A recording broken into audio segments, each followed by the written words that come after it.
Ngayon po ay magluluto ako ng beef papaitan.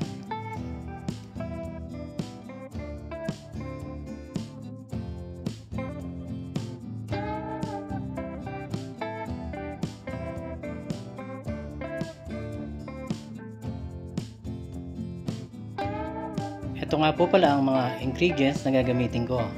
At ang kumpletong listahan ay nasa description box. Importante po na hugasan nating mabuti ang mga laman loob na gagamitin natin. Ilalaga ko muna ito bago ko hiwain.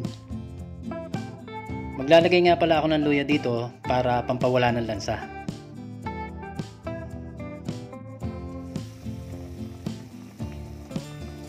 Ayan, malambot na. Hahanguin ko na ito.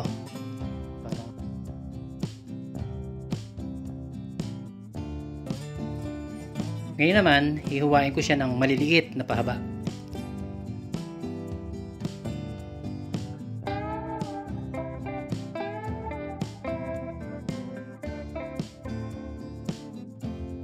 Maglalagay na ako ng mantika para simulan ko na ang paggisa.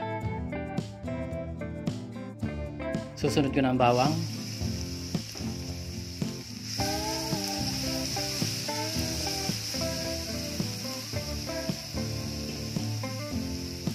Pulang sibuyas,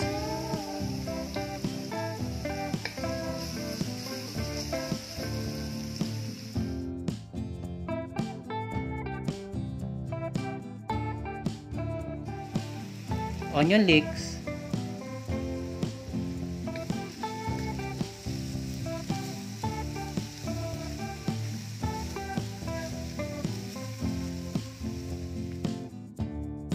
at luya na hiniwa ko ng maliliit.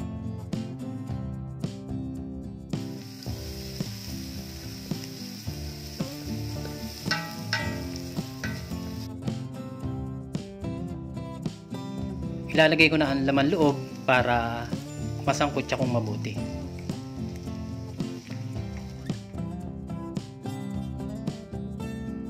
Maglalagay na ako ng pampalasa na paminta at patis.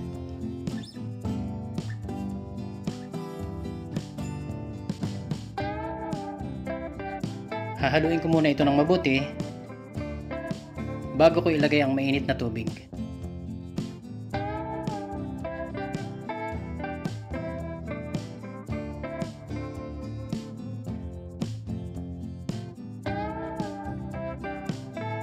Takpan ko muna siya para mas mabilis kumulo.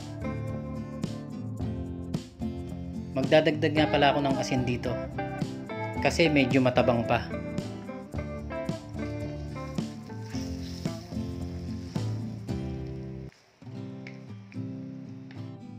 Ilalagay ko na nga pala ang 2 kutsarang apdo.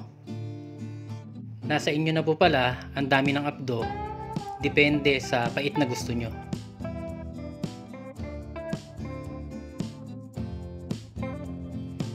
Ilalagay ko na rin ang kalamansi.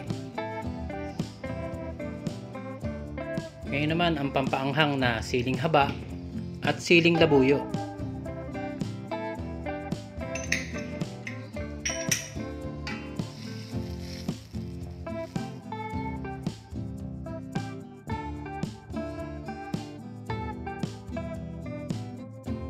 At syempre maglalagay ulit ako dito ng onion leeks.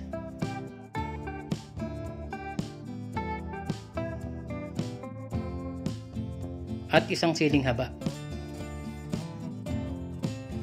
Ayan, luto na ang papaitan na masarap ang ulam, pwede rin pampulutan. Kung hindi ka pa nakasubscribe sa aming channel, please subscribe. Maraming salamat!